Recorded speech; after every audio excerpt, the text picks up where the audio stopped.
Good morning to all of you. देखिए, आपको ये चैप्टर एक फिजिक्स का पढ़ाने चल रहा है एसी के बारे में। एसी क्या है?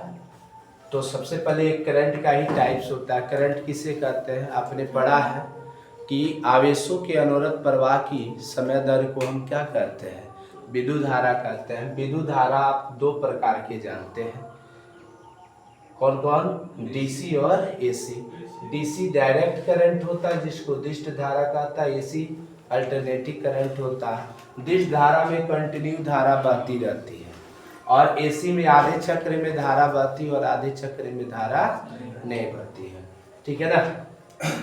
तो सबसे पहले इसी के आधारित induce EMF of alternating voltage development between ends of coils revolving about in axis से मैग्नेटिक फील्ड, अर्थात एक चुंबकीय क्षेत्र में स्थित कुंडली का अपने अक्ष के परितः घूमने पर उत्पन्न सिरों पर प्रेरित विद्युत वाहक बल। अर्थात इसमें कौन सा प्रेरित विद्युत वाहक बल उत्पन्न होता है या वोल्टेज उत्पन्न होता है? प्रेरित विद्युत वाहक बल या प्रत्यावर्ती वोल्टेज। प्रत्यावर्ती वोल्टेज कितना होगा इसके बारे में आपको जानना है। देखिए, अगर ये चुंबकीय क्षेत्र है, इस चुंबकीय क्षेत्र में अगर कोई एक कॉइल अगर घूम रहा है, एक कॉइल क्या किया कर रहा है? एक घूम रहा है इसमें, इस तरह का अगर एक कॉइल हो और इस कॉइल को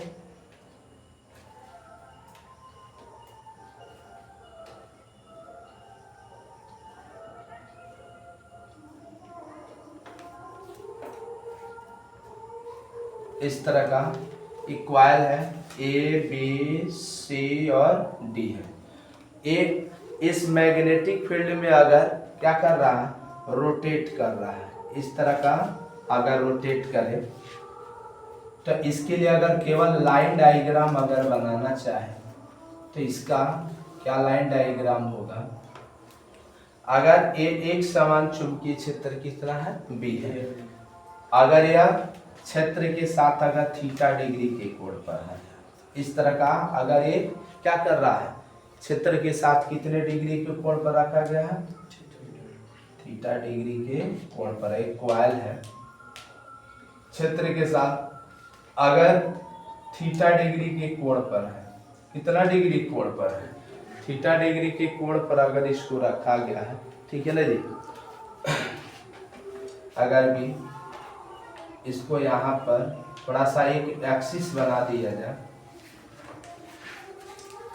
इसके साथ अगर थीटा डिग्री का कोण बन रहा है, थीटा बराबर होता है omega T. Theta equal to क्या होता है?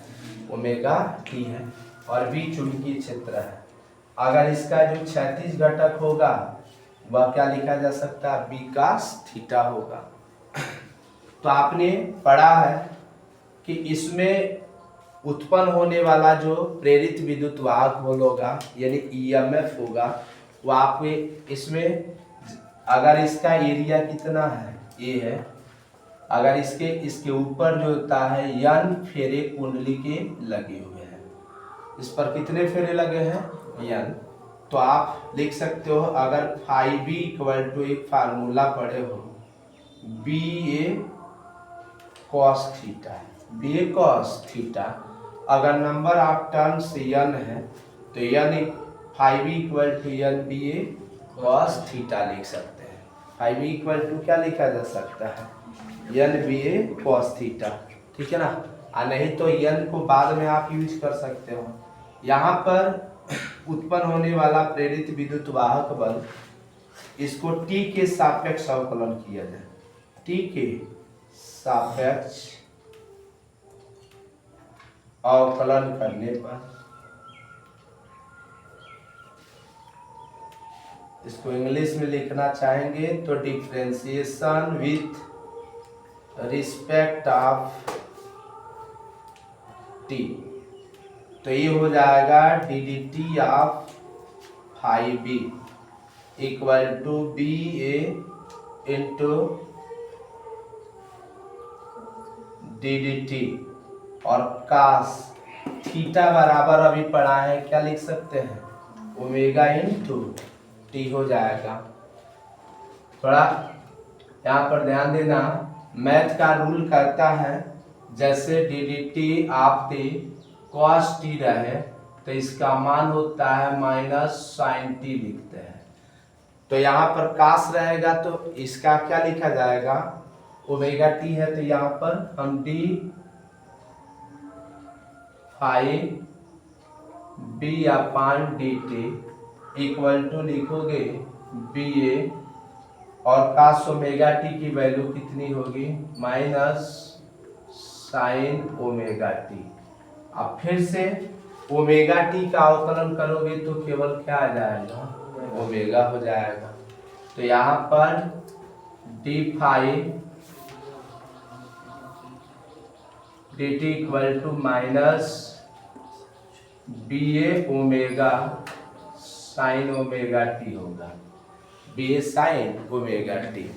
इतना बराबर आपने माइकल फैराडे का फर्स्ट लॉ कहता है equal to minus N into D phi by D T, तो इक्वल टू माइनस एन और D phi by D T के स्थान पर minus B A omega sine omega T लिखेंगे, तो equal to minus minus plus होगा N B A omega और sign omega T.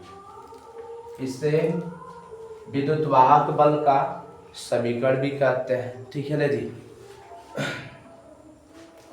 अगर विद्युत वाहक बल के शिखर मान दिए गए हो, ठीक है ना जी, तो लिखोगे maximum for maximum value, for maximum value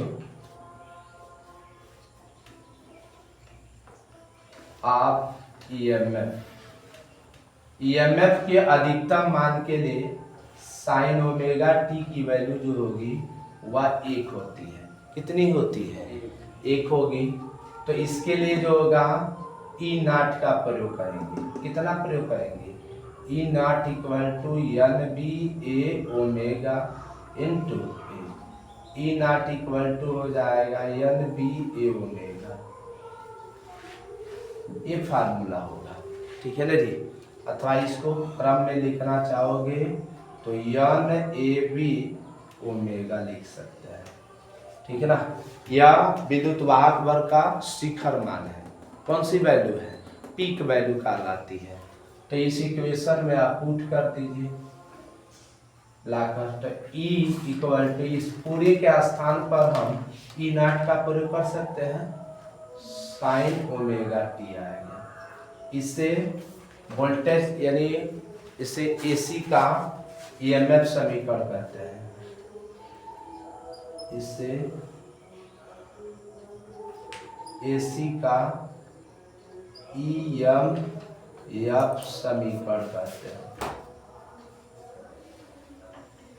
अगर इसको वोल्टेज के रूप में लिखा जाए तो क्या लिखा जा सकता है, इसे वोल्टेज के रूप में अगर लिखा जाए तो V बराबर V not sign omega T लिखा जाएगा।